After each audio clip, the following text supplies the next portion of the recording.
یہ ترغیب و ترہیب کی روایت ہے کہ جہنم کو کھینچ کر لایا جائے گا جس کی 70,000 لگامیں ہوں گی اور ہر لگام کو 70,000 فرشتے پکڑے ہوئے ہوں گے.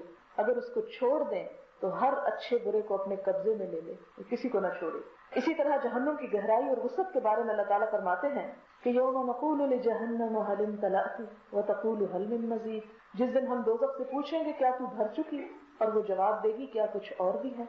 اور صحیح بخاری میں اس آیت کی تفسیر میں یہ حدیث آتی ہے کہ رسول اللہ صلی اللہ علیہ وسلم نے فرمایا جہنم میں گناہ گار ڈالے جائیں گے اور وہ زیادتی طلب کرے گی کہ اللہ اور ڈالو، یہاں تک کہ اللہ تعالیٰ اس میں اپنا قدم رکھ دے گا، بس وہ کہے گی بس بس، یعنی وہ بھرے گی نہیں جب تک کہ اللہ تعالیٰ اس کو خود روک نہیں دیں گے.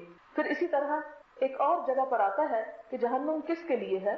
قرآن پاک کی ایک صورت ہے جس کی ایک آیت میں آتا ہے وَخَلَفَ مِن بَعْدِهِمْ خَلْفٌ أَضَاعُوا الصَّلَاةَ وَاتَّبَعُوا الشَّهَوَاتِ فَسَوْفَ يَلْقَوْنَ غَيًّا. پھر ان کے بعد ایسے ناخلف پیدا ہوئے کہ انہوں نے نماز ضائع کر دی، یہ نمازوں کی پرواہ نہ کی اور نفسانی خواہشوں کے پیچھے پڑ گئے، سو ان کا نقصان ان کے آگے ہے، ان قریب وہ جہنم میں ڈالے جائیں گے. اسی طرح ایک اور روایت ہے، حضرت عبداللہ بن مسعود فرماتے ہیں کہ غی جو ہے سوف یلقون غیا، غی جہنم کی ایک وادی کا نام ہے جو بہت گہری ہے، نہایت سخت عذابوں والی ہے، جس میں خون اور پیپ بھرا ہوا ہے.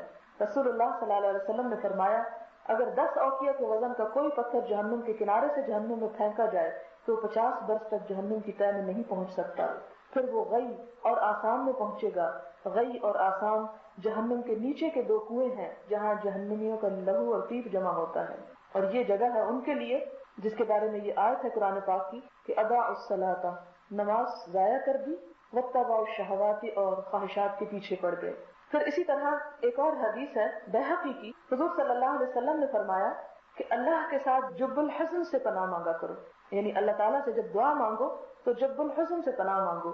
آپ سے عرض کیا گیا یا رسول اللہ صلی اللہ علیہ وسلم یہ جب الحزن کیا چیز ہے؟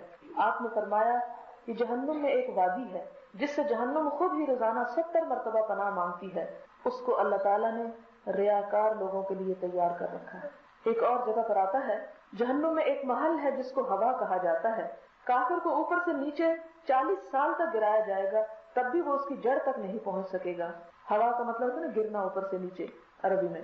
یہی مطلب ہے اللہ کے قول وَمَن يَحْلِلْ عَلَيْهِ غَضَبِي فَقَدْ هَوَىٰ، جس پر میرا غصہ اتر آیا وہ ہلاک ہوا اور گر پڑا. اور جہنم میں آسام نامی وادی ہے جس میں سانپ بچھو ہیں جن کے 70 مشک زہر کے بکھرے ہوئے ہیں، ایک بچھو موٹے خچر کے برابر ہے، یعنی جیسے گھوڑا ہوتا ہے. وہ کافر کو ڈنگ مارتا رہے گا اور کبھی غافل نہ ہوگا. ایک مرتبہ ڈنگ مارنے سے ایک عرصہ دراز تک زہر کی سوزش اور جلن پاتا رہے گا. اور جہنم میں غی نامی بھی ایک وادی ہے جس میں خون پیپ بھرا ہے. جہنم میں 70 بیماریاں ہیں، ہر بیماری کی تکلیف جہنم کے ایک حصے کے برابر ہے. اسی طرح اللہ تعالیٰ اپنی آیات کے بارے میں، یعنی قرآن پاک کی آیات کے جو مخالف ہیں اور ان کا مذاق اڑاتے ہیں اور ان سے اناد رکھتے ہیں، ان کے بارے میں فرماتے ہیں اِنَّهُ كَانَ لِآيَاتِنَا عَنِيدًا، یہ ہماری آیات سے اناد رکھتا تھا. سَأُرْهِقُهُ صَعُودًا، ہم عنقریب اسے صعود پر چڑھائیں گے. اب یہ صعود کیا ہے؟ اس آیت کی تفسیر میں حضور صلی اللہ علیہ وسلم نے ہمیں بتایا کہ اس کافر کو صعود پر چڑھائیں گے اور وہ آگ کا ایک پہاڑ ہے جس پر اسے چڑھنے کی تکلیف دی جائے گی. جب اس پر ہاتھ رکھے گا تو اس کی گرمی سے اس کا ہاتھ پگھل جائے گا. شاید ہم اس کو سمجھ نہ پائیں، لیکن جب ایٹم بم گرا تھا ہیروشیما اور ناگاساکی میں تو جس طرح انسانوں کے جسم پگھل گئے تھے وہ شاید آپ نے تاریخ میں پڑھا ہوگا. جب اٹھائے گا تو اپنی اصلی حالت پر لوٹ آئے گا. ایسے ہی جب پیر رکھے گا تو پیر پگھل جائے گا، جب ہٹائے گا تو اپنی اصلی حالت پر لوٹ آئے گا اور 70 سال تک چڑھتا جائے گا اور 70 سال تک نیچے گرتا جائے گا. اسی طرح قرآن پاک میں ایک اور جگہ پر آتا ہے وَأَمَّا مَنْ أُوتِيَ كِتَابَهُ بِشِمَالِهِ فَيَقُولُ يَا لَيْتَنِي لَمْ أُوتَ كِتَابِيَهْ وَلَمْ أَدْرِ مَا حِسَابِيَهْ يَا لَيْتَهَا كَانَتِ الْقَاضِيَةَ مَا أَغْنَىٰ عَنِّي مَالِيَهْ هَلَكَ عَنِّي سُلْطَانِيَهْ خُذُوهُ فَغُلُّوهُ ثُمَّ الْجَحِيمَ صَلُّوهُ ثُمَّ فِي سِلْسِلَةٍ ذَرْعُهَا 70 ذِرَاعًا فَاسْلُكُوهُ إنه كان لا يؤمن بالله العظيم ولا يحض على طعام المسكين فليس له اليوم هاهنا حميم ولا طعام إلا من غسلين لا يأكله إلا الخاطئون، جس کا معنی ہے لیکن جسے اس کے اعمال کی کتاب اس کے بائیں ہاتھ میں دی جائے گی تو وہ کہے گا کاش کہ مجھے میری کتاب دی ہی نہ جاتی اور میں اپنے حساب کی کیفیت ہی نہ جانتا.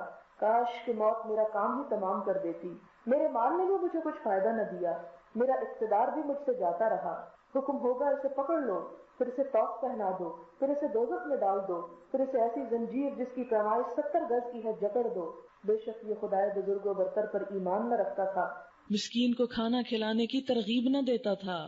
آج یہاں اس کا کوئی یار غمخوار نہیں، کوئی دلی دوست نہیں، کوئی کھانا نہ ہوگا سوائے پیپ کے، نہ کھائیں گے اس کو مگر خطاکار گناہگار۔ اسی طرح قرآن پاک کے جو مخالف ہیں اور ان کا مذاق اڑاتے ہیں، اور یعنی صرف کتاب کو نہیں بلکہ جو رسول کو دیا گیا، اللہ تعالیٰ ان کے بارے میں فرماتے ہیں الذین کذبوا بالکتاب وبما ارسلنا به رسلنا فسوف يعلمون اذ الاغلال في اعناقهم والسلاسل يسحبون في الحميم ثم في النار يسجرون۔ جن لوگوں نے کتاب کو جھٹلایا ہے اور اسے بھی جو ہم نے اپنے رسولوں کے ساتھ بھیجا، یعنی صرف کتاب کو نہیں بلکہ جو رسول کو دیا گیا۔ آپ دیکھیں کہ ہمارے ہاں یہ ٹرینڈ کتنا پنپ گیا ہے کہ اگر کوئی قرآن کی آیت ہو تو کہتے ہیں چلیں ٹھیک ہے صحیح ہوگی، لیکن اگر کوئی حدیث بتائی جائے تو کہتے ہیں معلوم نہیں حدیث درست بھی ہے یا نہیں۔ تو جو شخص کتاب کو جھٹلائے اور اس کو بھی جو ہم نے اپنے رسولوں کے ساتھ بھیجا ہے، انہیں بھی ابھی حقیقت حال معلوم ہو جائے گی، جبکہ ان کی گردنوں میں طوق ہوں گے، زنجیریں ہوں گی، کھولتے ہوئے پانی میں گھسیٹے جائیں گے، پھر جہنم کی آگ میں جلائے جائیں گے۔ ان طوقوں کے بارے میں حضور صلی اللہ علیہ وسلم نے فرمایا اللہ تعالیٰ جہنم میں سیاہ اور تاریک بادل اٹھائے گا جسے جہنمی دیکھیں گے، ان سے دریافت کیا جائے گا تم کیا چاہتے ہو؟ وہ دنیا کے بادلوں کو یاد کرتے کہیں گے کہ ہمیں پانی چاہیے، تو ان پر پانی کی بجائے طوق، زنجیریں اور انگارے برسیں گے جس کے شعلے میں جلائیں گے، اور ان کے طوق اور زنجیروں میں بھی اضافہ ہو جائے گا۔ سورۃ دہر میں طوق اور زنجیروں کے بارے میں یوں فرمایا گیا انا اعتدنا للکافرین سلاسل واغلالا وسعیرا، ہم نے تیار کر رکھی ہے منکروں کے لیے زنجیریں اور طوق اور دہتی ہوئی آگ۔ سورۃ الحج میں فرمایا فالذین کفروا قطعت لهم ثياب من نار يصب من فوق رؤوسهم الحمیم يصهر به ما في بطونهم والجلود ولهم مقامع من حديد كلما أرادوا أن يخرجوا منها من غم أعيدوا فيها وذوقوا عذاب الحريق۔ بس کافروں کے لیے تو آگ کے کپڑے کاٹے جا چکے ہیں، ان کے سروں کے اوپر سے سخت گرم پانی ڈالا جائے گا جس سے ان کے پیٹ کی سب چیزیں اور کھانے گل جائیں گی، اور ان کی سزا کے لیے لوہے کے ہتھوڑے ہیں۔ یہ قرآن کی آیت ہے۔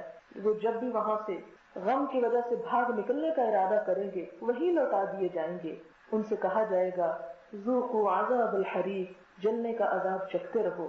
ایک روایت میں آتا ہے کہ فرشتہ آگ اس کے منہ میں ڈالنا چاہے گا اور جہنمی گھبرا کر منہ پھیر لے گا تو فرشتے اس کے منہ پر لوہے کا ہتھوڑا ماریں گے جس سے اس کا سر پھٹ جائے گا، وہیں سے اس کے سر پر گرم پانی ڈالے گا جو سیدھا پیٹ میں پہنچے گا۔ رسول اللہ صلی اللہ علیہ وسلم فرماتے ہیں کہ ان ہتھوڑوں میں سے جن سے دوزخیوں کو مارا جائے گا اگر زمین پر لا کر رکھ دیا جائے تو تمام انسان اور جنات بھی مل کر اسے اٹھا نہیں سکتے۔ مسند احمد کی روایت ہے یہ۔ آپ فرماتے ہیں اگر وہ کسی پہاڑ پر مار دیا جائے تو وہ ریزہ ریزہ ہو جائے، جہنم سے اس کے ٹکڑے ٹکڑے ہو جائیں گے۔ اگر غساق یعنی وہ جو خون پیپ وغیرہ ہے، جہنمیوں کا جو عذاب ہے، ایک ڈول دنیا میں بہا دیا جائے تو تمام اہل دنیا بدبو کے مارے ہلاک ہو جائیں۔ ابن عباس فرماتے ہیں کہ غساق کے لگتے ہی بدن کا ایک عضو جھڑ جائے گا اور ہائے ہائے کا شور مچائے گا، جب کبھی وہاں سے نکل جانا چاہیں گے وہی لوٹا دیے جائیں گے۔ اور جہنم میں بہت سے گندے گندے تالاب ہیں جن میں سے جہنمیوں کو پلایا جائے گا۔ ایک کا نام جہیم ہے جس کا پانی اتنا گرم ہے کہ لبوں تک پہنچتے ہی اوپر کا ہونٹ اس قدر سوج کر پھر سکڑ جائے گا، ناک اور آنکھیں ڈھک جائیں گی، اور نیچے کا ہونٹ سوج کر سینے تک پہنچ جائے گا، زبان جل جائے گی۔ کبھی آپ نے کینسر کے ایسے مریض دیکھے ہوں گے کہ جن کے ہونٹ وغیرہ یا مختلف اعضاء لٹکتے ہیں، اور حلق سے اترتے ہی پھیپھڑے، معدے اور آنتوں کو ٹکڑے ٹکڑے کر کے نکال دے گا۔ اور ایک اور تالاب ہے جس کو غساق کہتے ہیں، اس میں کافروں کا پسینہ، پیپ اور لہو جمع ہوگا اور یہی پھر ان کو پینے کو ملے گا۔ سورۃ الواقعہ میں فرمایا وَأَصْحَابُ الشِّمَالِ مَا أَصْحَابُ الشِّمَالِ فِي سَمُومٍ وَحَمِيمٍ وَظِلٍّ مِّن يَحْمُومٍ لَا بَارِدٍ وَلَا كَرِيمٍ إِنَّهُمْ كَانُوا قَبْلَ ذَلِكَ مُتْرَفِينَ وَكَانُوا يُصِرُّونَ عَلَى الْحِنثِ الْعَظِيمِ وَكَانُوا يَقُولُونَ أَإِذَا مِتْنَا وَكُنَّا تُرَابًا وَعِظَامًا أَإِنَّا لَمَبْعُوثُونَ أَوَآبَاؤُنَا الْأَوَّلُونَ قل إن الأولين والآخرين لمجموعون إلى ميقات يوم معلوم ثم إنكم أيها الضالون المكذبون لآكلون من شجر من زقوم فمالئون منها البطون فشاربون عليه من الحميم فشاربون شرب الهیم ھذا نزلهم یوم الدین. اور بائیں ہاتھ والے کیا ہیں؟ بائیں ہاتھ والے سورۃ الواقعہ کی آیت ہے یہ. گرم ہوا اور گرم پانی اور سیاہ دھوئیں کے سائے میں جو نہ ٹھنڈا ہے نہ عزت والا. بے شک یہ لوگ اس سے پہلے بہت نازوں میں پلے ہوئے تھے اور بڑے بڑے گناہوں پر دوام کرتے تھے، یعنی چھوڑتے نہیں تھے ان کو، اور کہتے تھے کہ کیا جب ہم مر جائیں گے اور مٹی ہڈی ہو جائیں گے پھر کیا دوبارہ کھڑے کیے جائیں گے؟ کیا ہمارے اگلے باپ دادا بھی؟ آپ کہہ دیجئے یقیناً سب اگلے اور پچھلے البتہ جمع کیے جائیں گے ایک مقرر دن کے وقت. پھر تم اے گمراہ لوگو، جھٹلانے والو، البتہ تم تھور کا درخت کھانے والے ہو اور اسی سے پیٹ بھرنے والے ہو، پھر اس پر گرم کھولتا ہوا پانی پینے والے ہو، پھر پینے والے بھی پیاسے اونٹوں کی طرح. قیامت کے دن ان کی یہی مہمانی ہے. ایک اور سورت ہے الغاشیہ، اس میں اللہ تعالیٰ فرماتے ہیں هل أتاك حديث الغاشية وجوه يومئذ خاشعة عاملة ناصبة تصلى نارا حامية تسقى من عين آنية ليس لهم طعام إلا من ضريع لا يسمن ولا يغني من جوع. کیا تجھے چھپا لینے والی قیامت کی خبر پہنچی ہے؟ اس دن بہت سے چہرے ذلیل اور مصیبت کے مارے خستہ حال ہوں گے. وہ بہتی ہوئی آگ میں جائیں گے اور نہایت گرم چشمے کا پانی ان کو پلایا جائے گا. ان کے لیے سوائے کانٹے دار درختوں کے اور کچھ کھانا نہ ہوگا جو نہ بدن موٹا کرے گا اور نہ بھوک مٹائے گا. ان جہنم كانت مرصادا للطاغين مآبا لابسين فيها احقابا لا يذوقون فيها بردا ولا شرابا الا حميما وغساقا جزاء وفاقا. بے شک وہ دوزخ گھاٹ میں لگی ہوئی ہے، سرکشوں کا ٹھکانہ. اس میں وہ صدیوں تک پڑے رہیں گے، نہ کبھی اس میں ٹھنڈک کا مزہ چکھیں گے نہ پانی کا، سوائے گرم پانی اور بہتی پیپ کے. پورا پورا بدلہ ملے گا جزا کے طور پر. پھر فرمایا واستفتحوا وخاب كل جبار عنيد من ورائه جهنم ويسقى من ماء صديد يتجرعه ولا يكاد يسيغه ويأتيه الموت من كل مكان وما هو بميت. ان کے سامنے دوزخ ہے جہاں انہیں پیپ کا پانی پلایا جائے گا، ماء صدید، جس کو بمشکل گھونٹ گھونٹ کر کے پیئیں گے، پھر بھی اسے گلے سے اتار نہ سکیں گے. ہر جگہ سے موت آتی دکھائی دے گی لیکن وہ مرنے والے نہیں، پھر اس کے پیچھے بھی سخت عذاب ہے. پھر ایک اور جگہ پر سورۃ کہف میں فرمایا انا اعتدنا للظالمین نارا احاط بهم سرادقها وان يستغيثوا يغاثوا بماء كالمهل يشوي الوجوه بئس الشراب وساءت مرتفقا. ظالموں کے لیے ہم نے وہ آگ تیار کر رکھی ہے جس کی قناتیں اسے گھیر لیں گی. جسے قنات لگتی ہے نا، اسی طرح قناتیں اسے گھیر لیں گی. اگر وہ فریاد رسی چاہیں گے تو ان کی فریاد رسی اس پانی سے کی جائے گی جو پگھلے ہوئے تانبے جیسا ہوگا، جو چہرے کو بھون دے گا. بڑا ہی برا پانی ہے اور بڑی ہی بری آرام گاہ ہے. اور اس کے مقابلے میں جنت کی مثال مثل الجنة التي وعد المتقون فيها أنهار من ماء غير آسن وأنهار من لبن لم يتغير طعمه وأنهار من خمر لذة للشاربين وأنهار من عسل مصفى ولهم فيها من كل الثمرات ومغفرة من ربهم كمن هو خالد في النار وسقوا ماء حميما فقطع أمعاءهم. اس جنت کی صفت جس کا پرہیزگاروں سے وعدہ کیا گیا ہے، اس میں پانی کی نہریں ہیں جو بدبو کرنے والا نہیں، دودھ کی نہریں ہیں جن کا مزہ نہیں بدلے گا، شراب کی نہریں ہیں جن سے پینے والوں کو بڑی لذت ہے، شہد کی نہریں ہیں جو بہت صاف ہیں، اور ان کے لیے ہر قسم کے میوے ہیں، ان کے رب کی طرف سے مغفرت ہے. کیا ایسا شخص جو اس جنت میں جانے والا ہو اس شخص کی طرح ہو سکتا ہے جو ہمیشہ آگ میں رہنے والا ہے اور جسے گرم اور کھولتا ہوا پانی پلایا جائے گا جس سے ان کی آنکھیں ٹکڑے ٹکڑے ہو جائیں گی؟ مراد یہ ہے کہ دونوں کا طرز عمل اور دونوں کا انجام بالکل مختلف ہے. ایک اور جگہ جہنمیوں کے لباس کے بارے میں کہا گیا کہ ان کے لباس گندھک کے ہوں گے اور آگ ان کے چہروں پر بھی چڑھتی ہوئی ہوگی. اس لیے اللہ تعالیٰ ہر شخص کو اس کے کیے ہوئے اعمال کا بدلہ دے. بے شک اللہ تعالیٰ کو حساب لینے میں کچھ دیر نہیں لگتی. اور اس کے علاوہ بھی جہنم کے بارے میں بے شمار آیات اور بے شمار احادیث موجود ہیں. ان میں سے چند ایک صرف اس لیے میں اپنے آپ کو اور آپ کو سب کو یاد دہانی کرانا چاہتی ہوں. یہ کوئی ڈرانے اور خوف زدہ کرنے والی باتیں نہیں ہیں، یہ ایک حقیقت ہے جو اللہ سبحانہ وتعالیٰ نے پیدا کی ہے اور اس کے بارے میں انسان کو فکر کرنی چاہیے. کیونکہ اللہ سبحانہ وتعالیٰ فرماتے ہیں کہ جو آگ سے بچا لیا گیا وہی دراصل حقیقی کامیابی پا گیا، اور انسان وہاں جا کر خود پچھتائیں گے اپنے غلط کاموں پر کہیں گے ربنا غلبت علینا شقوتنا وکنا قوما ضالین ربنا اخرجنا منها فإن عدنا فإنا ظالمون. اے ہمارے پالنہار، ہماری بدبختی ہمارے اوپر غالب آ گئی، واقعی ہم گمراہ تھے. اے پروردگار تو ہمیں اس جہنم سے نکال لے، اگر ہم پہلی حالت کی طرح لوٹ جائیں تو یقیناً ہم ظالم ہوں. تو جواب میں اللہ تعالیٰ فرمائیں گے اخسؤوا فیہا ولا تکلمون، پھٹکارے ہوئے ذلیل بن کر یہیں پڑے رہو اور ہم سے بات بھی نہ کرو. اور وہ لوگ جنہوں نے کفر کیا گروہ در گروہ جہنم کی طرف ہانکے جائیں گے، یہاں تک کہ جب وہ اس کے پاس پہنچ جائیں گے تو اس کے دروازے کھول دیے جائیں گے اور اس کا دربان ان سے کہے گا کیا تمہارے پاس کوئی رسول تمہیں میں سے نہیں آئے تھے جو تم پر تمہارے رب کی آیات پڑھتے اور تمہیں تمہاری اس دن کی ملاقات سے ڈراتے؟ وہ کہیں گے کیوں نہیں، لیکن کافروں پر عذاب کی بات سچ ہو گئی. ان سے کہا جائے گا اب جہنم کے دروازوں میں داخل ہو جاؤ، تم اس میں ہمیشہ رہنے والے ہو، تو تکبر کرنے والوں کا ٹھکانہ کتنا برا ہے. قیامت کے دن اللہ سبحانہ تعالیٰ جب بندوں کے درمیان حق کے ساتھ فیصلہ کرے گا تو جزا کے وقت بندوں کے درمیان تفریق کر دی جائے گی، ان کو الگ الگ کر دیا جائے گا.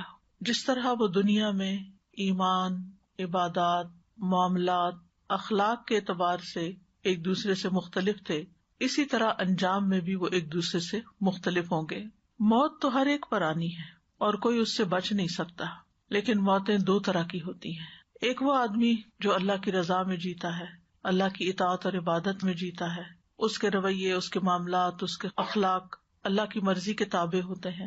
وہ اللہ کے لیے بولتا ہے اور اللہ ہی کے لیے چپ ہو جاتا ہے. اس کی ساری توجہ آخرت پر لگی ہوئی ہوتی ہے اور وہ ہر لمحہ موت کی تیاری کر رہا ہوتا ہے، کیونکہ اس کو معلوم ہے کہ وہ بالآخر اپنے رب کی طرف جانے والا ہے اور موت کے فرشتے اسے وہاں تک پہنچانے والے ہیں. دوسرا وہ انسان ہوتا ہے جو اپنے مالک کو بھول کر دنیا میں جیتا ہے. اس کا اٹھنا، بیٹھنا، رکنا، چلنا وہ اللہ کے لیے نہیں ہوتا. وہ اپنے رب کو بھول کر، اپنے رب کو چھوڑ کر کسی اور چیز کے پیچھے بھاگ رہا ہوتا ہے. ایسے شخص پر بھی موت آتی ہے، لیکن وہ موت اس کے لیے گرفتاری کا سبب ہوتی ہے. جیسے کسی مجرم کو پولیس آ کے پکڑ لیتی ہے، اسی طرح ایسے مجرم کو اللہ کے فرشتے آ کر پکڑ لیتے ہیں، اس باغی کی طرح جو چند دن بھاگ کر چھپ جائے کہیں، لیکن پھر اس کو پکڑ کر عدالت میں حاضر کر دیا جائے. تو اسی طرح مجرم اللہ سبحانہ تعالیٰ کے سامنے پکڑ کر حاضر کر دیے جائیں گے. موت بظاہر موت ہے، اچھے انسان پر بھی آتی ہے اور برے انسان پر بھی، لیکن اصل فیصلہ موت کے بعد کی زندگی کا ہے اور اصل مقام وہ ہے کہ وہاں پر انسان کا مرکز، انسان کا گھر، انسان کا مقام کیا بنتا ہے. ایک انسان ہے جو دنیا میں ہی اپنی عزت چاہتا ہے، دنیا ہی کو جنت بنانا چاہتا ہے، دنیا ہی میں سب کچھ حاصل کر لینا چاہتا ہے. اور دوسرا وہ انسان ہے جو آخرت کو سامنے رکھ کے جیتا ہے اور اللہ سبحانہ تعالیٰ کی رضا میں جیتا ہے. تو بہرحال ان دونوں کا انجام مختلف ہوگا. آج ہم انشاءاللہ جہنم میں جانے والے لوگوں کے بارے میں پڑھیں گے اور جہنم سے بچنے کی دعائیں پڑھیں گے، اور اس کے بعد نیکسٹ لیسن ہمارا جنت میں جانے والوں کے بارے میں ہوگا کہ وہ کیسے لوگ ہیں اور پھر جنت میں جانے کے لیے کیا دعائیں کرنی چاہیے، ان کے بارے میں پڑھیں گے انشاءاللہ. یہاں یہ بتایا جا رہا ہے کہ جو عذاب کے مستحق لوگ ہوں گے ان کو گروہ در گروہ جہنم کی طرف لے جایا جائے گا، ٹولیوں کی شکل میں. اور جب وہ جہنم کے دروازے پر پہنچیں گے، جو پہلے بند تھے لیکن جو ہی وہ پہنچیں گے وہ کھول دیے جائیں گے. جیسے کبھی آپ کو کسی جیل میں جانے کا اتفاق ہوا ہو قیدیوں کی مدد کرنے کے لیے، تو آپ دیکھتے ہیں کہ وہ ہر وقت لاک رہتے ہیں دروازے، لیکن جب کسی کو اندر لے جانا ہو تو بس اتنی دیر کے لیے کھلتے ہیں پھر بند ہو جاتے ہیں تاکہ وہ وہیں قید رہیں. تو اسی طرح جہنم میں جانے والوں کے لیے وہ دروازے کھولے جائیں گے اور جب ان کو اندر ڈال دیا جائے گا وہ پھر بند ہو جائیں گے اور وہاں سے کوئی باہر نہیں نکل سکے گا، کبھی بھی نہیں نکل سکے گا. جب یہ لوگ جہنم کے دروازے پہ پہنچیں گے تو جہنم کے دربان ان لوگوں کو ڈانٹتے ہوئے پوچھیں گے کہ کیا تمہارے پاس رسول نہیں آئے تھے، تمہارے اندر سے کوئی تمہیں بتانے والا نہیں تھا جو رب کی آیات تم پر پڑھتا اور تمہیں اس دن کے انجام سے ڈراتا؟ وہ اقرار کریں گے کہ ہاں آئے تو تھے، انہوں نے بتایا بھی تھا، دلائل بھی دیے تھے، لیکن ہم نے ان کی مخالفت کی، ان کا مذاق اڑایا، ان کی بات مان کے نہیں دی اور ہم اپنی دنیا میں ہی مگن رہے. تو ان سے کہہ دیا جائے گا کہ اب تم ان دروازوں سے داخل ہو جاؤ جو تمہارے لیے ہی کھولے گئے ہیں اور ہمیشہ ہمیشہ یہاں رہو، کیونکہ تم تکبر کی وجہ سے حق کو جھٹلا دیا کرتے تھے. تو علماء یہ کہتے ہیں کہ کچھ لوگ ایسے ہوں گے کہ جو پل صراط سے گزرتے ہوئے اوپر سے جہنم میں پھینکے جائیں گے. یہ وہ لوگ ہوں گے جن کا الٹیمیٹ ٹھکانہ تو جنت ہوگا، لیکن راستے میں سزا بھگت کر جائیں گے. یہ نکال لیے جائیں گے. لیکن کچھ لوگ ہوں گے جو جہنم کے دروازوں سے داخل ہوں گے. یہ پکے کٹے مجرم ہوں گے، کفر اور شرک کرنے والے ہوں گے، جو ان دروازوں سے جانے کے بعد پھر کبھی بھی باہر نہیں نکل سکیں گے. اور جو جہنم کے اوپر پل پر سے گزرتے ہوئے گرائے جائیں گے، وہ اپنی اپنی سزا بھگت کے وہاں سے نبی صلی اللہ علیہ وسلم کی شفاعت کے ذریعے نکال لیے جائیں گے. یہاں پر فرمایا وسیق الذین کفروا الی جہنم زمرا. سیقہ کا لفظ ساق یسوق سوقن سے ہے، کسی کو اپنے آگے رکھ کر پیچھے سے ہانکنا اور دھکیل کے لے جانا، جیسے ویل چیئر پش کی جاتی ہے. اور یہاں اس سے مراد سختی سے دھکیلنا ہے، یعنی توہین آمیز رویہ بھی ہے. اس سے پتہ یہ چلتا ہے کہ مجرموں کو جہنم کی طرف ڈراتے دھمکاتے گھسیٹتے ہوئے لے جایا جائے گا، کیونکہ وہ جانا نہیں چاہیں گے، مزاحمت کریں گے. آپ سوچئے کہ اگر کسی کو پکڑا جا رہا ہو تو کوئی پکڑائی نہیں دیتا، وہ اپنے آپ کو چھڑانے کی بھرپور کوشش کرتا ہے، اسٹرگل کرتا ہے. اسی طرح اگر کسی کو کوئی کسی طرف لے جانا چاہ رہا ہو، پکڑ کے کسی کمرے میں بند کرنا چاہ رہے ہو، تو وہ ریزسٹ کرتا ہے. سورۃ الدخان میں بھی آتا ہے خذوہ فاعتلوہ الی سواء الجحیم. اسے پکڑو پھر اسے بھڑکتی آگ کے درمیان تک دھکیل کے لے جاؤ، دھکے مار کے لے جاؤ.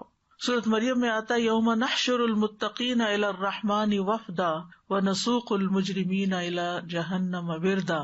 جس دن ہم متقی لوگوں کو رحمان کی طرف مہمان بنا کر اکٹھا کریں گے اور ہم مجرموں کو سخت پیاس کی حالت میں جہنم کی طرف لے جائیں گے، یعنی گرمی کی وجہ سے انہیں پیاس بھی لگی ہوگی. تو یہاں پر وسیق الذین کفروا، اور کفر کی کئی قسمیں ہیں. ایک ہے انکار اور جھٹلانے کا کفر. یہ کفر کبھی دل سے جھٹلانے کی وجہ سے ہوتا ہے، کبھی زبان کے ساتھ، کبھی اعضاء کے ساتھ، عمل کے ساتھ جھٹلا دیا جاتا ہے، یعنی حق بات نہ ماننا، سچائی سے روگردانی کرنا. پھر اسی طرح تکبر کا کفر، جیسے ابلیس نے کیا تھا، اپنے آپ کو بڑی چیز سمجھا تھا اور آدم کو چھوٹا سمجھا، اللہ تعالیٰ کی بات نہیں مانی. پھر ایک کفر نفاق ہوتا ہے جو منافقت کی شکل میں ہوتا ہے کہ بظاہر اسلام کا اظہار لیکن اندر دل میں کفر. اور ایک شک کا کفر ہوتا ہے، یعنی حق کی پیروی کرنے میں یا حق کو سمجھنے میں شک و شبہ کا شکار رہنا، حق بات کو پورے یقین سے نہ لینا کہ یہ سچ ہے. رسول اللہ صلی اللہ علیہ وسلم جو کچھ لائے ہیں کیا وہ واقعی سارا عمل کے قابل ہے یا عمل کے لیے ہے، یعنی وہ شک کا شکار رہتے ہیں. شک کی وجہ سے پھر وہ انکار بھی کر دیتے ہیں کہ یہ تو ہم نہیں مان سکتے، یہ تو ہم نہیں کر سکتے. تو وسیق الذین کفروا الی جہنم زمرا. جہنم اصل میں گہرائی کو کہتے ہیں جو بہت دور ہو اور جس کا پیندہ بہت زیادہ گہرا ہو. جہنم کو جہنم کہا اس لیے جاتا ہے کہ وہ بہت گہری ہے، بہت نیچے. اور زمرہ، زمرت ان کی جمع ہے وہ گروہ جس کے پیچھے ایک اور گروہ آ رہا ہو، یہ ایک آگے پارٹی گئی، ایک پیچھے اور آ رہی، پھر پیچھے اور آ رہی، یعنی زمرت من الناس اس جماعت کو کہتے ہیں جس کے پیچھے ایک اور جماعت آ رہی ہو. یعنی ہے بہت بڑی جماعت لیکن چھوٹے چھوٹے دستوں کی شکل میں جا رہی ہے، چھوٹے چھوٹے گروپس کی شکل میں. کبھی آپ نے پریڈ دیکھی ہو جو 23 مارچ کو ہوتی، تو ایک گروپ جاتا ہے، پھر دوسرا آتا ہے، پھر تیسرا آتا ہے، پھر ڈفرنٹ لوگ. اور پھر یہ کہ جب اتنے سارے گروپس ہوں، اتنے سارے لوگ ہوں تو شور بھی ہوتا ہے. تو زمر کا معنی آواز بھی ہوتا ہے، یعنی ایسا گروہ یا جماعت جس میں شور کی آوازیں آ رہی ہیں. تو ظاہر ہے کہ جہنم کی طرف جاتے ہوئے چیخ چلا رہے ہوں گے.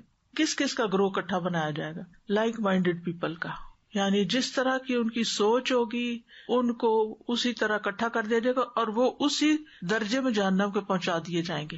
یعنی جہنم کے جو دروازے ہیں وہ مختلف دروازے مختلف طرح کے لوگوں کے لیے ہیں اور وہ مختلف لیولز پہ جا کے اترتے ہیں. جیسے منافقین ہیں تو ان کو سب سے نچلے گڑھے میں لے جانا ہے، تو وہ ایک ایسے دروازے سے داخل کیے جائیں گے کہ جو نیچے ہی جا کے لینڈ کرے گا، سب سے نیچے ہوگا.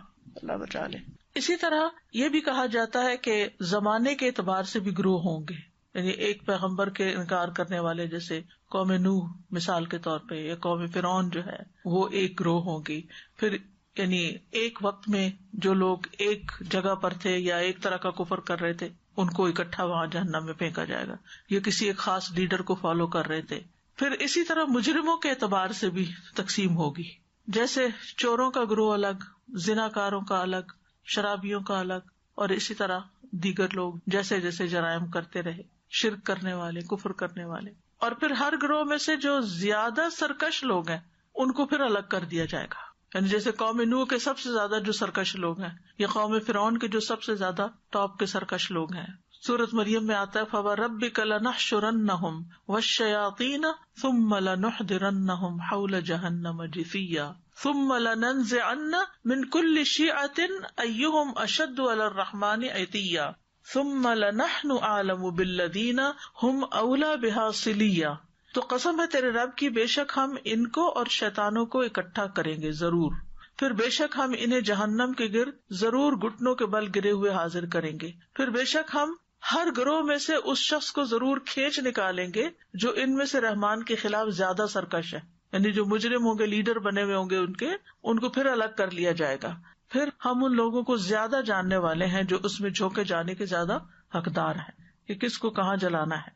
پھر اسی طرح مجرموں کے جو دوست ہوں گے یا بیویاں ہوں گی یا ساتھی ہوں گے یا ان کی جو گینگز ہوں گے یا پارٹیز ہوں گی یا جو بھی، وہ بھی اکٹھے کر لیے جائیں گے۔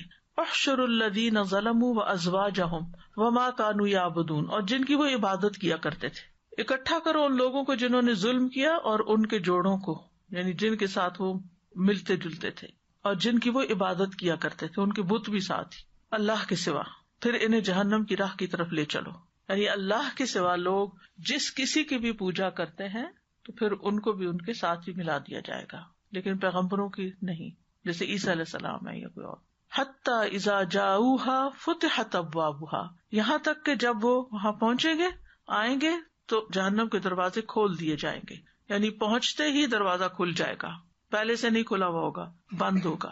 اور جہنم کے 7 دروازے ہیں۔ وَإِنَّ جَهَنَّمَ لَمَوْعِدُهُمْ أَجْمَعِينَ لَهَا 7 أَبْوَابٍ لِكُلِّ بَابٍ مِّنْهُمْ جُزْءٌ مَقْسُومٌ، اور جہنم ہی وہ جگہ ہے جس کا ایسے سب لوگوں کو وعدہ دیا گیا ہے، اس کے 7 دروازے ہیں، ہر دروازے کے لیے ایک تقسیم شدہ حصہ ہے۔ وَقَالَ لَهُمْ خَزَنَتُهَا، اور اس کے دربان کہیں گے، خزانہ جو ہے یہ خازن کی جمع ہے، خزانہ کہتے ہیں کسی چیز کو خزانے میں محفوظ کرنا، دربان کو خازن کہا جاتا ہے کیونکہ عام طور پر گارڈز، دربان، چوکیدار وہاں پر ہوتے ہیں جہاں قیمتی چیزوں کا کوئی خزانہ ہوتا ہے۔ تو جہنم پر فرشتے مقرر ہوں گے، یہ جہنم کا نظام چلا رہے ہوں گے، اور یہ بہت سخت دل اور مضبوط قسم کے فرشتے ہیں جن کا ذکر سورۃ التحریم میں آتا ہے کہ علیہا ملائکۃ غلاظ شداد لا یعصون اللہ ما امرہم ویفعلون ما یؤمرون، کہ اس پر تند خو سخت گیر فرشتے مقرر ہیں، اللہ انہیں جو حکم دے گا وہ اس کی نافرمانی نہیں کریں گے، اور وہ وہی کچھ کرتے ہیں جو وہ حکم دیے جاتے ہیں، جیسا حکم ملتا ہے ویسے کرتے، انہیں کوئی ہمدردی نہیں پھر ہوتی ایسے مجرموں کے ساتھ۔ تو یہ جہنم کے فرشتے جو مزاج کے اعتبار سے سخت اور جسم کے لحاظ سے انتہائی مضبوط، یعنی اندر باہر سے مضبوط ہوں گے، تو وہ کہیں گے الم یأتکم رسل منکم یتلون علیکم آیات ربکم وینذرونکم لقاء یومکم ھذا، تمہارے پاس کوئی رسول نہیں آئے تھے؟ یہ نہیں کہ معلومات حاصل کرنا چاہ رہے تھے ان سے، بلکہ ان کو یاد کرانا چاہ رہے تھے کہ تمہاری اپنی غلطی ہے جس کی وجہ سے تم یہاں پہنچے ہو، ایک طرح سے انہیں اپنے جرم کا اقرار کرانا چاہ رہے تھے، اور ویسے بھی ڈانٹنے کے لیے۔ الم یأتکم رسل منکم، یعنی تمہارے اندر سے، جیسے رسول اللہ صلی اللہ علیہ وسلم قریش سے تھے، پھر بنو ہاشم قبیلے سے تھے، اور وہ خوب جانتے پہچانتے تھے ان کو۔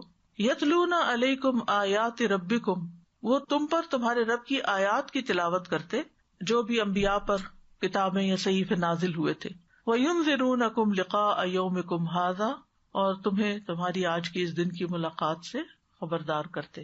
قالوا بلا، وہ کہیں گے کیوں نہیں، بالکل آئے تھے، ولکن حقت کلمۃ العذاب علی الکافرین، لیکن کافروں پر عذاب کی بات چسپاں ہو گئی، یعنی ان کے کفر کی وجہ سے ان پر عذاب چسپاں ہو گیا، واجب ہو گیا۔ قیل ادخلوا ابواب جہنم، کہا جائے گا جہنم کے دروازوں سے داخل ہو جاؤ، قیلا کہا جائے گا، یہ بھی ان کو ذلیل و رسوا کرتے ہوئے کہا جائے گا۔ اور کہنے والے کون ہوں گے؟ یہ جہنم کے داروغے ہوں گے۔ اور بعض علماء یہ کہتے ہیں کہ کون کہہ رہا ہوگا، یہ ان کو ڈرانے کے لیے کہا جا رہا ہے، یہ تمہیں نہیں پتا کہ وہ کیسی ہولناک آواز ہوگی، اور کون یہ اعلان کر رہا ہوگا، کوئی خاص فرشتہ ہے یا کون ہے، یہ واضح نہیں کیا گیا یہاں پر، یہ کہنے والا کون ہوگا۔ خالدین فیہا، وہ اس میں ہمیشہ ہمیشہ رہیں گے، کبھی وہاں سے نہیں نکلیں گے، نہ ان کو کوئی مہلت ملے گی، نہ ان کو کوئی بریک ملے گی، یعنی کفار کے لیے جہنم میں ہمیشگی ہے۔ اہل ایمان کو اگر سزا ملے گی تو وقتی طور پر ملے گی۔ فبئس مثوى المتکبرین، تکبر کرنے والوں کا کتنا برا ٹھکانہ ہے۔ کبر انسان کی اس حالت کو کہا جاتا ہے جس کی وجہ سے انسان عجب کا شکار ہوتا ہے، اپنے آپ کو پسند کرنے لگتا ہے، اپنے آپ کو بہتر خیال کرتا ہے اور دوسروں کو حقیر سمجھتا ہے۔ اور پھر دیکھیے جو انسان اپنے آپ کو اچھا سمجھے اور دوسرے کو بے وقوف سمجھے یا دوسرے سب کو نالائق سمجھے یا لا علم یا ناسمجھ سمجھے، وہ ان کی کوئی بات سنے گا؟ یعنی جس بندے کو آپ کو اہمیت ہی نہ دیں، کچھ سمجھے ہی نہ، پھر کیا آپ اس کی بات سنیں گے؟ تو وہ دوسری چیز پہلی کا نتیجہ ہے، اس تکبر کا نتیجہ ہے خود کو بڑا سمجھنے، خود کو زیادہ عقل مند سمجھنے، خود کو زیادہ لاجیکل سمجھنے کا نتیجہ ہے کہ پھر وہ دوسرے کی بات انہوں نے نہیں سنی، کسی کو سن کے نہیں دی۔ آپ نے دیکھا ہوگا کہ کچھ لوگ کوئی بات نہیں مان کے دیتے، آپ ان کو جہاں سے مرضی سمجھا دیں، دلیل دے دیں، پیار سے سمجھا دیں، کچھ کر لیں، انہوں نے نہ سننا ہوتا، نہ سمجھنا ہوتا، نہ ماننا ہوتا۔ اور یہ بہت ہی نقصان دہ عادت ہوتی ہے کہ انسان کسی کی بات سننے کو تیار نہ ہو۔ دیکھیے کتنی بڑی لڑائی ہو، جھگڑا ہو، آپس کے اختلافات ہوں، کچھ ہوں، اگر ایک دوسرے کے ساتھ ڈھنگ سے بھلے طریقے سے بھلے مانس ہو کر کمیونیکیشن شروع کر دینا تو بہت سی چیزیں ریزالو ہو جاتی ہیں۔ لیکن اگر آپ میں نہ مانوں، میں نہ سنوں، مجھے مت سناؤ، میں نے نہیں سننا، میں نے نہیں ماننا، پہلے سے انسان ٹھان لے تو چاہے ہسبینڈ وائف کے ریلیشن شپ ہوں، چاہے ماں اور بچے کے ہوں، چاہے دوستوں کے ہوں، چاہے کسی کے ساتھ بھی ہوں، اصلاح نہیں ہو سکتی۔ تو یہاں پر اللہ تعالیٰ جو فرما رہے نا، یعنی جہنم میں جانے والوں کا سب سے بڑا مسئلہ کیا ہے؟ فَبِئْسَ مَثْوَى الْمُتَكَبِّرِينَ، کہ ان کے اندر تکبر ہے، اور اس تکبر کی وجہ سے اپنے آپ کو بڑی چیز سمجھتے ہیں۔ جہنم میں لے جانے کا سب سے بڑا سبب یہی ہے۔ تو اللہ سبحانہ تعالیٰ نے ان کے باری باری سارے گناہ نہیں گنوائے کہ وہ یہ کرتے ہیں، وہ یہ کرتے ہیں، وہ جو اصل سبب ہے نا سارے گناہوں کا، اس کی نشاندہی کر دی، اور وہ ہے تکبر۔ اسی لیے تو پیغمبروں کی بات نہیں سنی، اسی لیے تو لا الہ الا اللہ نہیں پڑھی۔ اور جس انسان کی ایگو بڑی ہو جاتی ہے وہ خسارے میں رہتا ہے۔ یعنی آپ دوسرے کی بات سمجھنے کی کوشش کریں، وہ کیوں آپ کو نصیحت کر رہا ہے، کیوں کہہ رہا ہے کوئی بات۔ پہلے سے ہی آپ گمان کر لیتے ہیں کہ یہ مخلص نہیں ہو سکتا، یہ اس کا کوئی اپنا مفاد ہے، یہ اپنے کسی مطلب کے لیے کر رہا ہے، یا یہ کہ اگر وہ آپ کو سمجھا رہا ہے اور آپ کا ساتھ نہیں دے رہا، کسی دوسرے کی حمایت کر رہا ہے۔ بعض اوقات ایسا ہوتا ہے نا، ہسبینڈ وائف کے درمیان میں جھگڑا ہے تو انسان ایک کو سمجھاتا ہے کہ دیکھو وہ تمہارے لیے اتنا کچھ کر رہا ہے تو تم تھوڑا سا نرمی اختیار کرو، نہیں تو آپ تو اس کی سائڈ لے رہے ہیں۔ فیوریٹزم ہے، ہم آپ کی بات کیوں سنیں کیونکہ آپ تو ان کی سائڈ لے رہے ہیں، آپ ہماری سائڈ لیں، ہماری ہی ساری سنیں، پھر تو ہم سننے کو تیار ہیں، لیکن اگر آپ کسی اور کو فیور دیتے تو پھر ہم آپ کی بات نہیں سن سکتے۔ ایسے رویے جو ہیں یہ انسان کی زندگی، اس دنیا کو بھی جہنم بنا دیتے ہیں، اور پھر جو کچھ انسان اس دنیا میں کرتا ہے وہی اس کو آخرت میں دیکھنا پڑے گا۔ تو یہ لوگ حق کا انکار کرتے تھے اور لوگوں کو حقیر سمجھتے تھے، تو اللہ سبحانہ تعالیٰ کا انکار بھی تکبر ہے۔ سورۃ صافات میں آتا ہے انہم کانوا اذا قیل لہم لا الہ الا اللہ یستکبرون، یہ ایسے لوگ تھے کہ جب ان سے کہا جاتا تھا کہ لا الہ الا اللہ پڑھو تو وہ تکبر کرتے تھے کہ ہمیں نہیں پڑھنا یہ کلمہ۔ پھر اسی طرح رسولوں کا انکار بھی تکبر میں شمار ہوتا ہے۔ افکلما جاءکم رسول بما لا تہوی انفسکم استکبرتم، پھر کیا جب کبھی تمہارے پاس کوئی رسول وہ چیز لے کے آیا جسے تمہارے دل نہیں چاہتے تھے تو تم نے تکبر کیا۔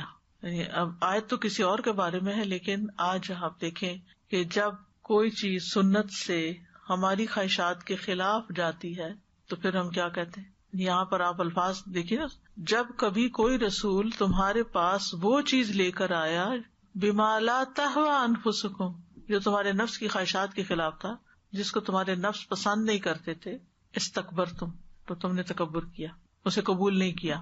ففریقاً کذبتم، پیغمبروں کے ایک گروہ کو تم نے جھٹلا دیا، وفریقاً تقتلون، اور ایک گروہ کو قتل کرتے رہے۔ اسی لیے آپ دیکھیں کہ بعض اوقات علماء کو، دین کی بات کرنے والوں کو قتل تک کر دیا جاتا ہے۔ انبیاء کی تو واقعات ہم جانتے ہی، بنی اسرائیل کے بے شمار انبیاء کو، یہ انہی کے بارے میں بات ہے، وہ مسلمان قوم تھی تو اپنے انبیاء کو قتل کر دیتے تھے۔ آج مسلمانوں کے اندر بھی آپ دیکھیں کہ مسجدوں کی حرمت نہیں، علماء کی حرمت نہیں، خود مسلمان ملکوں میں یہ سب کچھ ہو رہا ہے کہ ہمیں کوئی نصیحت نہ کرے، ہمیں کوئی ہماری غلطی کے بارے میں نہ بتائے۔ پھر یہ کہ اللہ تعالیٰ اپنی مخلوق کا جو بھی انتظام ہے وہ انتہائی نظم و نسق کے ساتھ چلاتے ہیں، یعنی اللہ تعالیٰ نے جہنم پر فرشتے بھی مقرر کیے ہوئے ہیں اور ان کے سارے انتظام کیے ہوئے ہیں، اور کس لیول پر کس مجرم کو ہونا ہے، اور کہاں سے کون بھیجا جائے گا، اور کس گروہ میں کون سے لوگ شامل کیے جائیں گے، ساری اللہ سبحانہ تعالیٰ کی پلاننگ ہے۔ پھر رسولوں کو انسانوں کے اندر سے بھیجا گیا منکم، تاکہ ان پہ حجت تمام کی جائے۔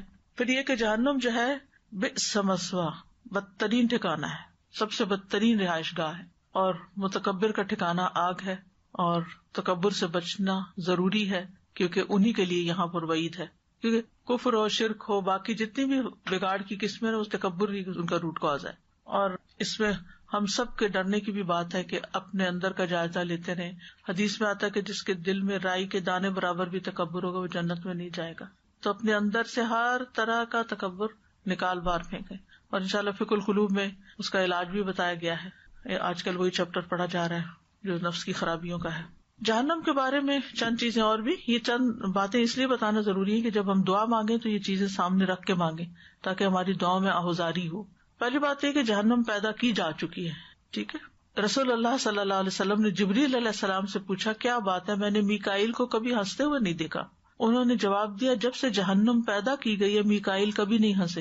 یعنی ایک فرشتے ہیں وہ کبھی نہیں ہنسے، اس کے تصور سے ہی خوف کھاتے ہیں. پھر یہ ہے کہ جہنم جو ہے وہ ایک مستقل اقامت گاہ، ایک الگ باقاعدہ ایک کریشن ہے، اور جہنم سے زیادہ ہیبت ناک جگہ کوئی نہیں. رسول اللہ صلی اللہ علیہ وسلم نے فرمایا مجھے نماز کی حالت میں جہنم دکھائی گئی، چنانچہ میں نے آج کی طرح کا ہیبت ناک منظر کبھی نہیں دیکھا. یعنی دنیا میں اس کی کوئی مثال ہی نہیں ہے. ایک روایت کے مطابق جہنم میں عورتوں کی کثرت ہوگی، صحیح بخاری کی روایت ہے. اس لیے ہمیں بہت زیادہ ڈرنا چاہیے.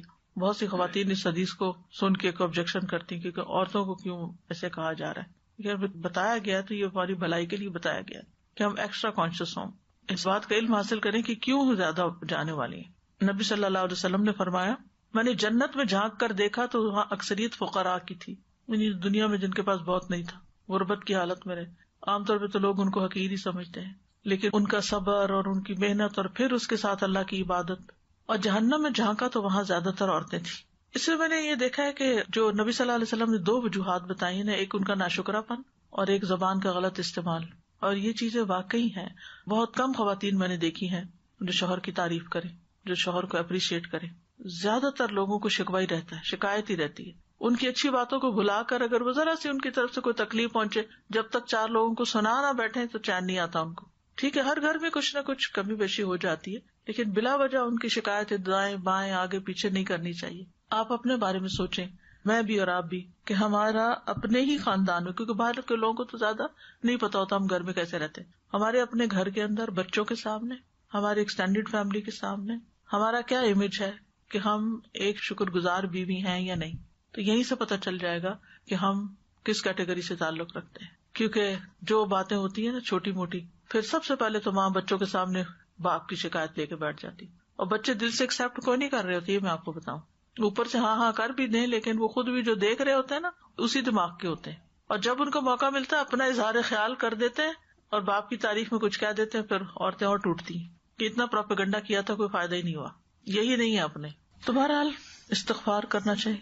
پھر یہ کہ جہنم کی وسعت، ایک چٹان نیچے گری جو 70 برس تک پہنچی، جس کی آواز آپ نے صحابہ کو بتائی کہ یہ جہنم کے اندر گرنے والی چٹان ہے.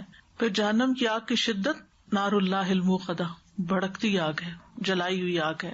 دنیا کی آگ جہنم کا 70واں حصہ ہے. جہنم کی آگ سیاہ ہے. ابو ہریرہ کہتے ہیں کیا تمہارا خیال ہے کہ وہ تمہاری اس دنیا کی آگ کی طرح سرخ ہے؟ وہ تو تارکول سے بھی زیادہ سیاہ ہے. چہروں کو جھلس دینے والی ہے، کھال ادھیڑ دینے والی ہے. جہنم کا ایندھن انسان اور پتھر ہے. جہنم میں جانے والوں کے جسم بہت موٹے اور پھول جائیں گے، بہت بڑے ہو جائیں گے. رسول اللہ صلی اللہ علیہ وسلم نے فرمایا جو اہل جہنم میں سے ہوگا تو اس کے جسم کو پہاڑ کی مانند عظیم و جسیم بنا دیا جائے گا. ایک ایک انسان پہاڑ جتنا بڑا ہو جائے گا، تاکہ زیادہ بڑا جسم ہو تو زیادہ سزا بھگتے اور اس سزا کو برداشت کرے، پھر اپنے اوپر لے. مسند احمد کی روایت میں آتا ہے قیامت کے دن کافر کی ایک ڈاڑھ احد پہاڑ کے برابر ہوگی، اور اس کی کھال کی چوڑائی 70 گز ہوگی، اور اس کی ران برقان پہاڑ کے برابر ہوگی. اور جہنم میں اس کے بیٹھنے کی جگہ میرے اور ربضہ کے درمیانی فاصلے جتنی ہوگی. یعنی ہیوج بلائیں ہوں گی جہنمی.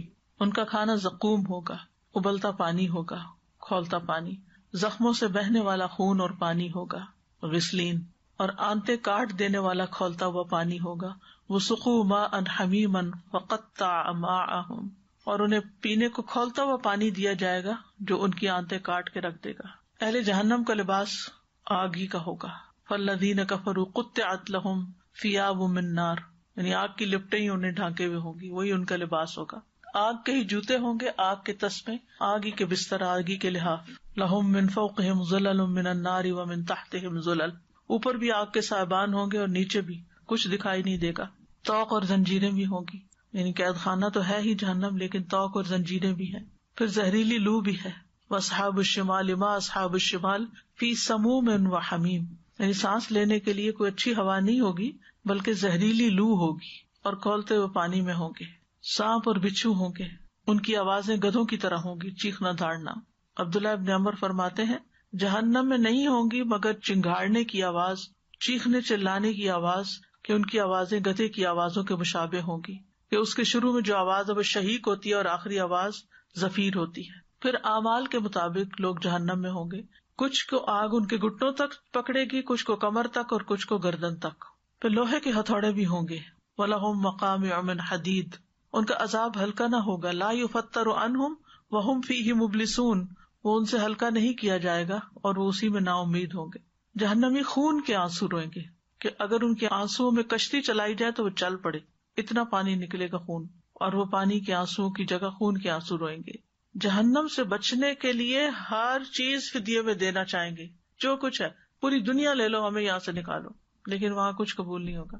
آج آپ دیکھیں ہمارے پاس مہلت ہوتی ہے، وقت ہوتا ہے، توفیق نہیں ہوتی کہ ہم کچھ اللہ کے راستے میں دے سکیں. جہنم میں جانے کے بعد نہ زندگی ہوگی نہ موت ہوگی. موت تو آئے گی جانوروں پر جب ان کے بدلے چکا دیے جائیں گے، مٹی بنا دیے جائیں گے، ختم ہو گئے ہمیشہ کے لیے. زندگی ہوگی اہل جنت کی، وَإِنَّ الدَّارَ الْآخِرَةَ لَهِيَ الْحَيَوَانُ، اور نہ زندگی نہ موت یہ جہنمیوں کے لیے ہوگی، یعنی زندہ ہوں گے لیکن کوئی زندہ والے کام نہیں کر سکیں گے، اور عذاب سہ سہ کے ایسے ادموئے ہوں گے کہ جیسے مرے ہوئے ہوں لیکن وہ مرے ہوئے نہیں ہوں گے.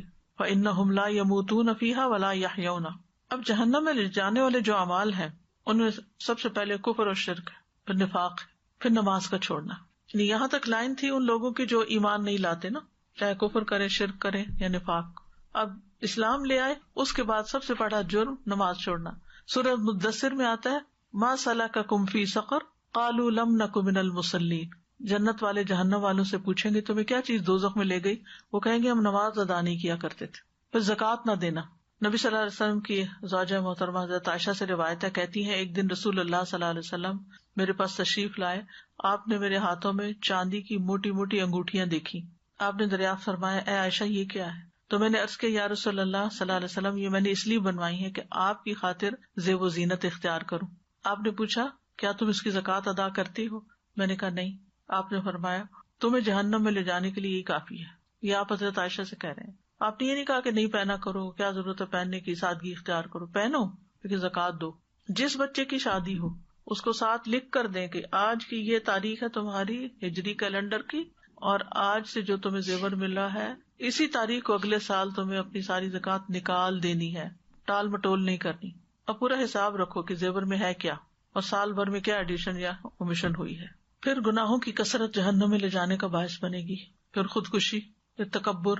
قیامت کے دن متکبروں کو چونٹیاں بنا کر مردوں کی شکل میں اٹھایا جائے گا، ان پر ہر طرف سے ذلت چھائی ہوئی ہوگی، اور ہنکا کر انہیں دوزخ کے قید خانے میں ڈال دیا جائے گا جس کا نام بولس ہے. ان پر دہکتی ہوئی آگ غالب آ جائے گی اور انہیں جہنمیوں کے زخموں کی پیپ پلائی جائے گی. پھر چغل خوری، چغلیاں لگانا، ادھر کی بات ادھر پہنچانا، ان کی لڑائی ادھر سے ڈلوا دینا. زنا. نبی صلی اللہ علیہ وسلم جب معراج پر گئے تو آپ نے دیکھا کہ کچھ لوگ بری طرح پھولے ہوئے ہیں اور ان سے بیت الخلاء کی طرح کی بدبو آ رہی ہے. پوچھا کہ یہ کون ہے تو انہوں نے کہا یہ زانی مرد اور زانی عورتیں ہیں. پھر مکر اور دھوکہ دینا دوسروں کو، چالے چلنا. پھر حرام کمائی. رسول اللہ صلی اللہ علیہ وسلم نے فرمایا جس نے گناہ اور حرام کا مال کمایا پھر اس سے رشتے دار کو دیا حرام میں سے، یا صدقہ کیا یا اللہ کے راستے میں خرچ کیا، تو اس کے سب مال کو جمع کیا جائے گا، پھر اسے اس مال کے ساتھ جہنم میں ڈالا جائے گا، اس کا کوئی ثواب نہیں ہوگا. یعنی حرام مال خرچ کرنے کا کوئی ثواب نہیں ہوگا بلکہ الٹا انسان کے خلاف حجت بنے گا. پھر تصویریں بنانے والا، یہ جو ہاتھ سے پینٹنگ اور جانداروں کی تصویریں بناتے ہیں، سینری وغیرہ کی نہیں. فرمایا ہر ایک تصویر بنانے والا آگ میں جائے گا اور ہر تصویر کے بدلے میں ایک جاندار آدمی بنایا جائے گا جو اسے جہنم میں عذاب دے گا. پھر علم پر فخر کرنا، اپنے آپ کو بڑی چیز سمجھنا کہ مجھے بہت پتا ہے. حضرت حذیفہ کہتے ہیں میں نے رسول اللہ صلی اللہ علیہ وسلم کو یہ فرماتے ہوئے سنا، علم اس لیے حاصل نہ کرو کہ علماء کے سامنے فخر جتاؤ یا جاہلوں سے بحث اور تکرار کرو یا لوگوں کو اپنی طرف مائل کرو، اس لیے کہ جو ایسا کرتا ہے وہ دوزخ میں جاتا ہے. یہ بھی ایک بہت ڈرانے والی چیز ہے کہ علم اس لیے نہ ہو کہ کسی کے سامنے فخر کریں. بعض لوگوں کی عادت ہوتی ہے کہ اگر آپ ان کو کوئی دین کی بات بتائیں یا کچھ تو وہ آگے سے کہیں گے ہمیں تو پہلے سے ہی پتا ہے، یعنی ان الفاظ میں نہیں کہیں گے کہ میں پہلے سے پتا ہے، یعنی یہ تو میں نے پہلے یہ بات فلاں کو بتائی تھی، مجھے تو یہ بات یوں پتا ہے، میں اس کو یوں سمجھتا ہوں. یعنی فوراً اپنے علم کا اظہار کرنے لگتے ہیں، فخر جتانے لگتے ہیں. اخلاق کا تقاضا کیا ہے؟ اگر کوئی آپ کو کوئی بات بتا رہا ہے نا، چاہے آپ نے 100 دفعہ سنی ہو، اس کو پھر ایک نئے انداز میں سنے. کوئی پتہ نہیں جو آج سن رہے ہیں وہ دل پہ اثر کر جائے اور پچھلی والی جو ہے وہ بھولی بھی ہو. عربی زبان میں ایک لفظ ہوتا ہے مجاملہ. جیسے معاملہ ہوتا ہے نا، ایسے مجاملہ بھی ہوتا ہے. مجاملہ ہوتا ہے کہ آپ کو پتا ہے ایک بات لیکن کوئی سنا رہے. کچھ لوگوں کی عادت ہوتی ہے نا، ہر وقت وہ ماضی کے قصے سناتے ہیں. کچھ لوگ رہتے ہی پاسٹ میں ہیں، کچھ لوگ فیوچر کی اینگزائٹی لیے بیٹھے رہتے ہیں، کچھ ماضی کے قصے سناتے رہتے ہیں. آپ جب ان سے ملیں گے وہ آپ کو کوئی کہانی لے کے وہی دوبارہ، ہماری نانی ایسی تھی، دادی ایسی تھی، فلاں ایسا تھا، ہمارے گھر میں ہی ہوتا تھا، ہم یہاں جاتے تھے، ہم وہاں سے آتے تھے، پھر یہ سڑکیں ایسی تھی، فلاں چیز ایسی تھی. چونکہ وہ مینٹلی پاسٹ پہ رہتے ہیں تو لہٰذا ایسے لوگوں کے پاس بیٹھنا بڑی مصیبت ہوتا ہے. اور وہ قصے جو 10 دفعہ سنے ہوئے پھر 11ویں دفعہ سننا ایک بڑی تکلیف دہ بات ہوتی ہے، وقت بھی ضائع ہوتا ہے. لیکن بعض اوقات وہ کوئی قریبی گھر کا ہی کوئی فرد ہو سکتا ہے، کوئی اپنی نانی دادی ہو سکتی ہیں کہ جن کو اب اور کچھ یاد نہیں سوائے اپنے پاسٹ کے، ان کے ڈیمنشیا ہو گیا یا کچھ ہو گیا. کچھ مینٹل النیسز ایسی ہوتی ہیں کہ جس میں پچھلی پرانی باتیں یاد ہوتی ہیں اور اب کی یاد نہیں ہوتی. اب وہ اپنی عادت سے مجبور ہیں.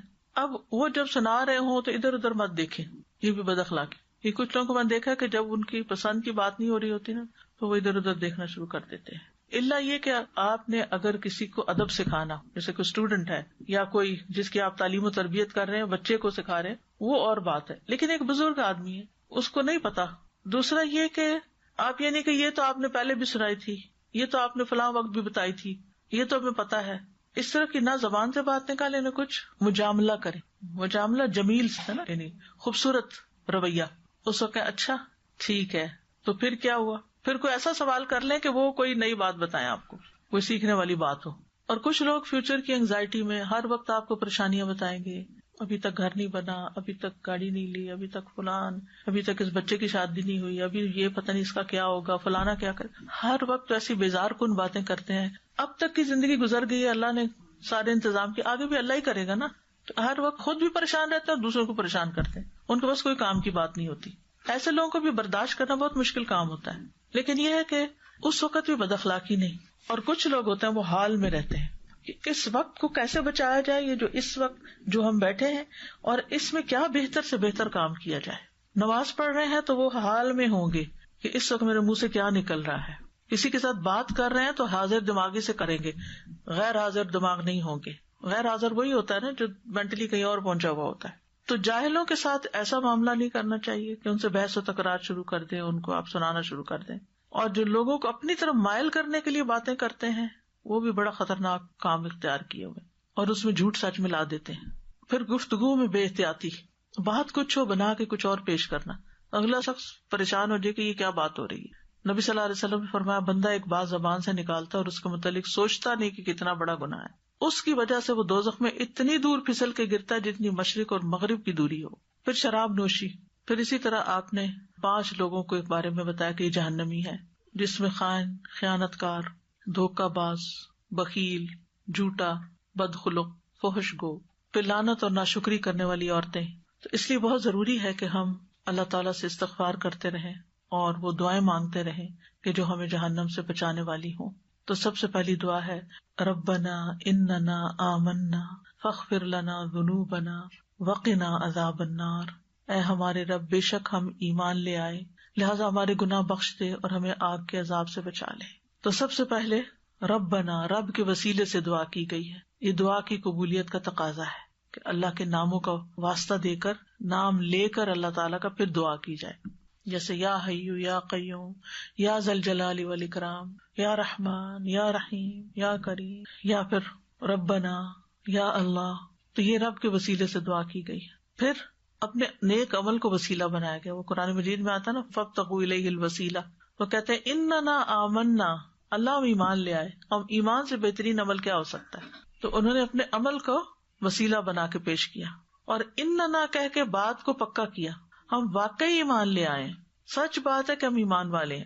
تجھ پر ایمان لائے، تیری کتابوں پر، تیرے رسولوں پر، جو بھی تیری طرف سے آیا سب چیزوں کو ہم مانتے ہیں. پھر فاغفر لنا ذنوبنا. اب یہ جو فا ہے نا، یہ سببیت کے لیے، یعنی ہمارے ایمان لانے کے سبب سے ہمارے ایمان لانے کی وجہ سے آپ ہمارے گناہ بخش دیں. فاغفر لنا ذنوبنا، ذنوب سے مراد کبیرہ اور صغیرہ دونوں طرح کے گناہ ہیں. وقنا عذاب النار، اور ہمیں آگ کے عذاب سے بچا لے، یعنی ہمارے اور آگ کے درمیان ایک ایسی اوٹ بنا دے کہ ہم وہاں جانے سے بچ جائیں، وہاں نہ گریں.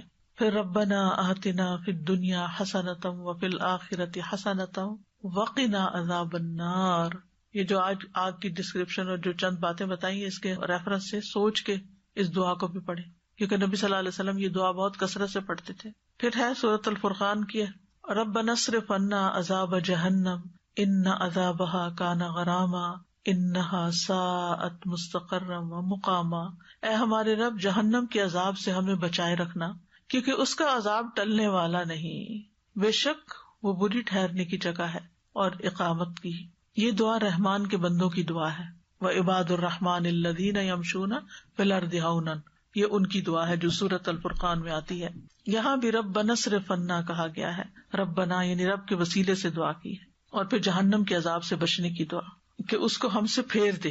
اب یہاں وقنا نہیں کہا گیا، یا جو پیچھے گزرا ہے وہ نہیں کہا گیا کہ آگ سے بچا لے، یہاں کہا کہ ہم سے پھیر دے.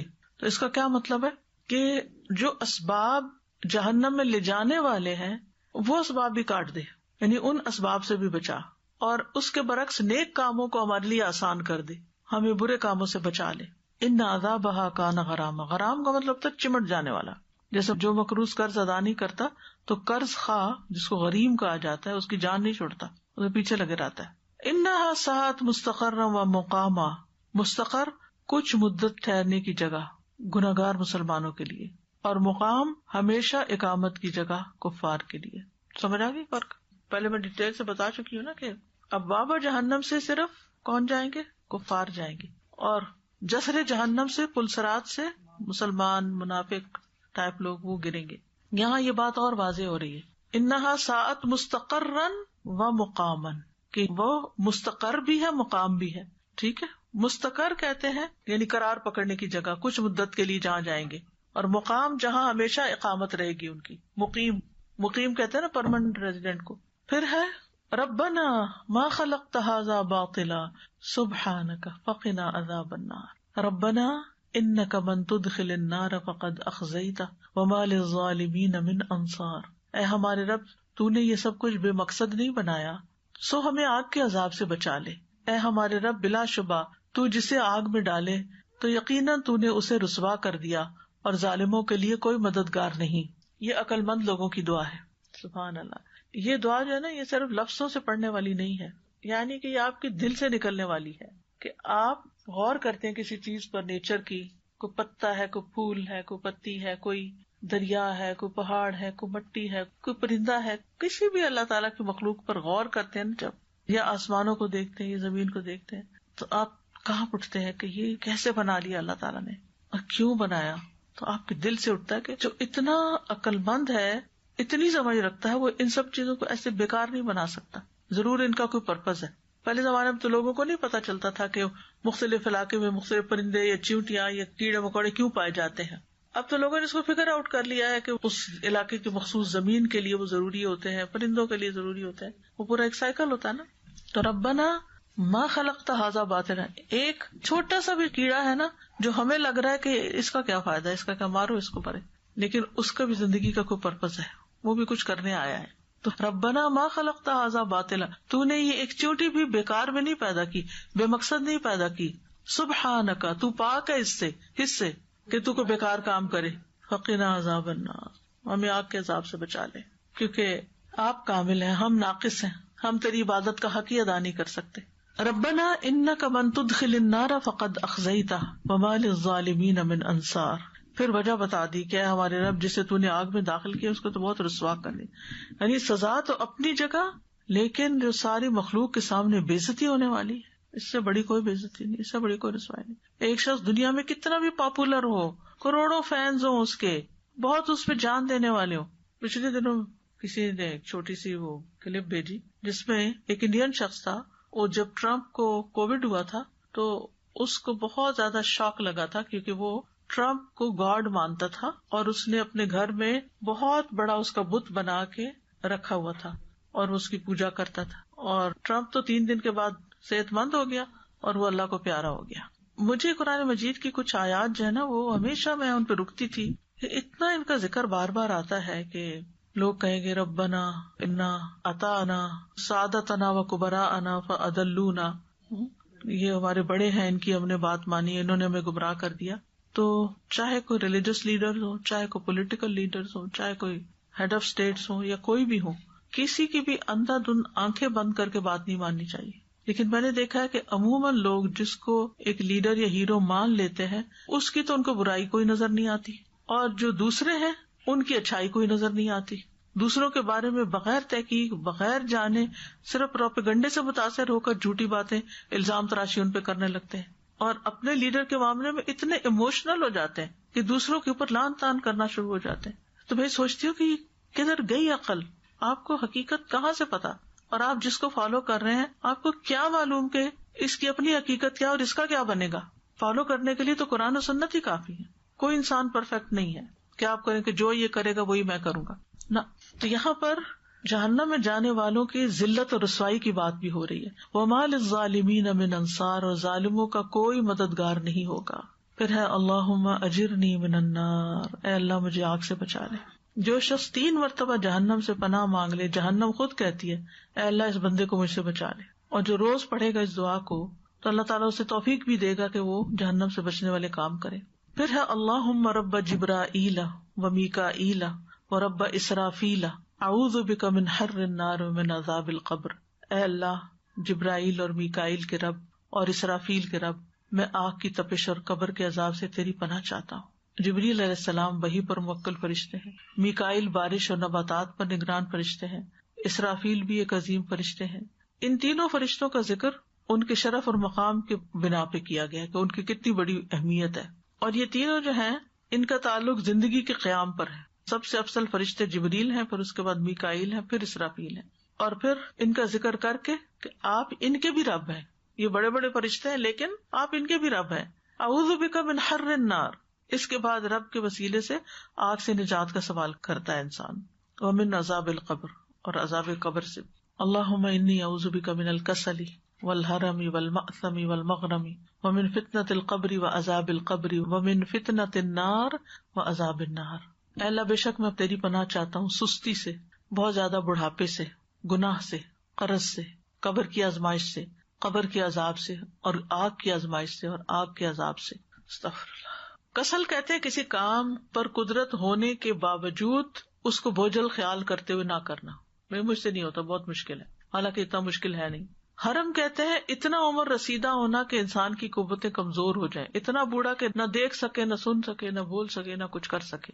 معصم وہ چیز جو گناہ کا سبب بنتی ہے، جو انسان کو مذمت اور سزا کی طرف لے جاتی ہے. اور مغرم وہ قرض ہے جس کو ادا کرنے اور اس کو پورا کرنے پر انسان کو قدرت نہ ہو. ایک قول یہ ہے کہ یہ محض قرض سے پناہ مانگنا ہے، چاہے انسان کو قدرت ہو یا نہ ہو اس کو ادا کرنے کی. فتنۃ القبر اور عذاب القبر 2 الگ الگ باتیں کی گئی ہیں. فتنۃ القبر سے مراد قبر کے سوالات ہیں جو منکر نکیر کریں گے اور مومن کو ہی بس نجات ملے گی اس سے. اور عذاب القبر کا مطلب ہے کہ وہ جو جواب نہ دے پائے یا جس کے صحیح نہ ہو پورے، اس کو جو سزا اس کے بعد ملے گی. ومن فتنۃ النار، آگ کے فتنے سے، یعنی ایسا فتنہ جو آگ میں لے جانے کا سبب بنے. وعذاب النار، اور فتنے کے بعد آگ میں جلنے کا عذاب. یعنی 2 الگ الگ چیزیں. پھر ہے اللہم انی اعوذ بک من عذاب جہنم ومن عذاب القبر ومن فتنۃ المحیا والممات ومن شر فتنۃ المسیح الدجال.